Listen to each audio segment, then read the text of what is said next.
এই চকো ফাজ কেকটা বানানোর জন্য সবার প্রথমে আমি নিয়ে নেব এখানে 50 গ্রাম মতন বাটার, আর নেব হাফ কাপ পাউডার সুগার। এখানে 125 গ্রাম মতন পাউডার সুগার আছে। আর সাথে নিয়ে নেব হাফ কাপ গুড়, গুড়টাও 125 গ্রাম আছে। আর তারপর এর মধ্যে আমি দিয়ে দেব হাফ কাপ তেল। এখানে আমি রিফাইন তেল দিয়েছি, ওটাও ওই 125 গ্রাম মতন আছে। আর দিয়ে দেব একটা ডিম। ডিমটা দিয়ে হালকা ফেটিয়ে নেওয়ার পর এখানে আবার আমি দিয়ে দেব হাফ কাপ টক দই। টক দইয়ের মাপটাও 125 গ্রাম। তারপর সমস্ত কিছুকে হাতে করে একটু মিশিয়ে নেওয়ার পর পুরোটা জিনিসকে মিক্সিং জারে ট্রান্সফার করে দেব, ভালো করে পুরোটা যাতে মিক্সার জারের মধ্যে মিক্সড হয়ে যায়। মিক্সড করে নেওয়ার পর সেটা বেশ স্মুথ একটা পেস্ট তৈরি হবে। তারপর ওটা একটা কন্টেইনারের মধ্যে ঢেলে নেব। এবার এই পেস্টটার সাথে অ্যাড করব আমি এখানে 1 কাপের থেকে একটু কম ময়দা। এখানে আমার কাপের মেজারমেন্ট হলো 250 গ্রাম। 250 গ্রামের থেকে সামান্য একটু কম ময়দা নেব, আর একই পরিমাণ নেব কোকো পাউডার। ময়দা আর কোকো পাউডারটাকে ভালো করে চালনি দিয়ে চেলে পেস্টের সাথে মিশিয়ে নেব।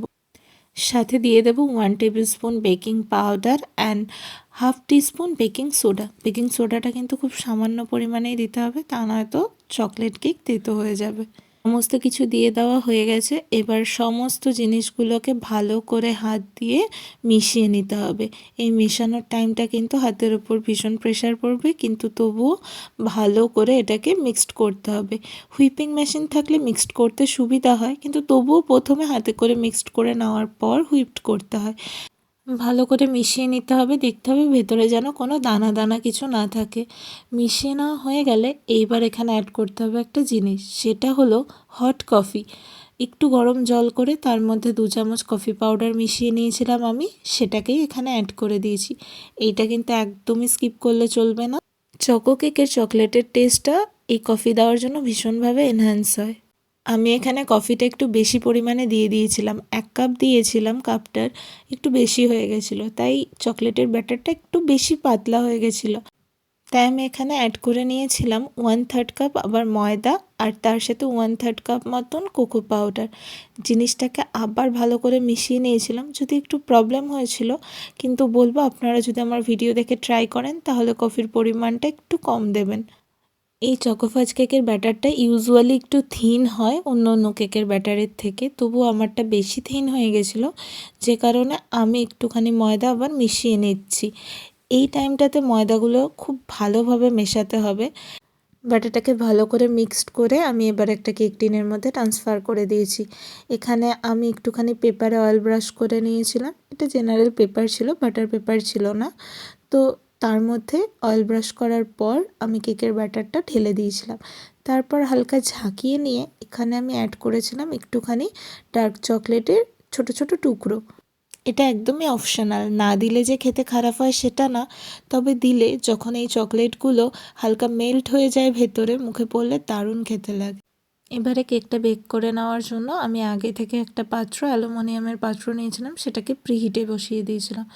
আর দিয়েছিলাম নুন, ওপরে একটা স্ট্যান্ড রেখে দিয়েছিলাম।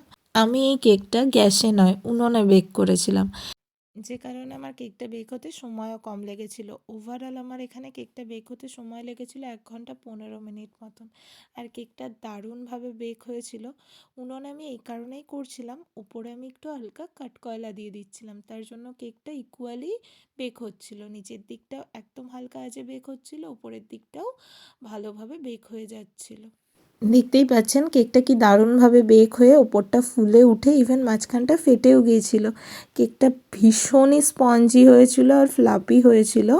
চলুন আপনাদেরকেও দেখিয়ে দিই কেকটা ঠিক কীরকম টেক্সচার এসেছিলো। এবার কেকের লেয়ারগুলো কেটে নেওয়ার পালা। ওপরের দিকটা আমি হালকা হালকা করে কাটছিলাম। আমি এখানে একটা স্কেল নিয়ে নিয়েছিলাম স্টিলের, সেটাই কাটার জন্য ব্যবহার করেছিলাম। কেকটা বেক হওয়ার পর বেশ কিছুক্ষণ রেখে তারপর কাটিং করলে কাটিংটা ভালো হয়।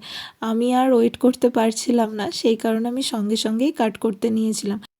কেকটা এতটাই নরম হয়েছিল যে কাট করার সময় ভেঙেও যাচ্ছিল হালকা। ব্যাস ওইদিকে কেকের লেয়ার কাটিং কমপ্লিট। এবার চকো গানাশের জন্য আমি এখানে নিয়ে নিয়েছি 10টা মতন অরিও বিস্কিট, একটা ডার্ক ফ্যান্টাসি বিস্কিট, আর নিয়ে নিয়েছি হাফ কাপ মতন পাউডার সুগার। এখন এখানে দিয়ে দিচ্ছি আমুলের বেশ কয়েক কিউব ডার্ক চকলেট, আর অ্যাড করব হট ফ্রেশ ক্রিম। এখানে ক্রিমটাকে একটুখানি গরম করে নিয়ে অ্যাড করলে চকলেটগুলো ভালোভাবে মেল্ট হয়ে যায়। এবার এটাকে 10 থেকে 15 মিনিট মতন রেস্টে রেখে দিতে হবে চকলেটগুলো মেল্ট হওয়ার অপেক্ষার জন্য। 10 মিনিট মতন বাদে টেক্সচারটা ঠিক এইরকম চলে আসবে। তারপর পুরোটাকে একটা মিক্সিং জারে কনভার্ট করে নেব। আর বেশ অনেকক্ষণ ধরে মিডিলে একটু গ্যাপ দিয়ে দিয়ে এটা একটা স্মুথ পেস্ট তৈরি করে নিতে হবে, তবেই গানাশটার রিয়েল টেক্সচার পাওয়া যাবে। আর হ্যাঁ, এটা পেস্ট করার সময় মিডিলে একবার বেশ ওই 20 থেকে 30 গ্রাম মতন বাটার অ্যাড করে দিতে হবে, তা নয়তো কিন্তু গানাশের টেক্সচারটা পাওয়া যাবে না। ব্যাস সব কিছুই রেডি। এবার কেকটাকে মন মতন ডেকোর করে নেওয়ার পালা।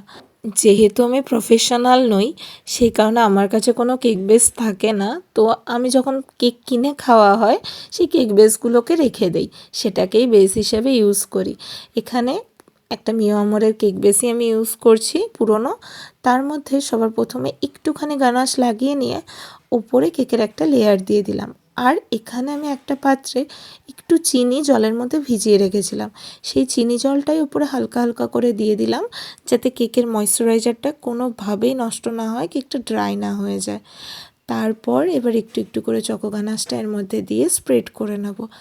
দিয়ে তারপর যার যেমন ইচ্ছে সেই মতন ডেকোর করে নিলেই হবে। আমি এখানে 3টে লেয়ারে করেছিলাম। তারপর কেকটাকে 15 মিনিট মতন ফ্রিজে চকো গানাশটা সেট হওয়ার জন্য রেখে দিয়েছিলাম। 15 মিনিট বাদে কেকটা বার করে ওপর থেকে একটুখানি বিস্কুটের গুঁড়ো, ডার্ক ফ্যান্টাসি বিস্কুটের গুঁড়ো এখানে আমি গার্নিশিংয়ের জন্য ইউজ করেছি। চকো চিপস ইউজ করা যায়, ডার্ক চকলেট এখানে কুচিয়েও দিয়ে দেওয়া যায়। তারপরে আবারও ফ্রিজে 10 মিনিট থেকে 15 মিনিট রেখে দিতে হবে। তারপর বের করে নিলেই রেডি চকো ফাজ কেক। কেকটা ভীষণই স্মুথ স্পঞ্জি হয়েছিল। বাড়িতে একবার অবশ্যই ট্রাই করবেন।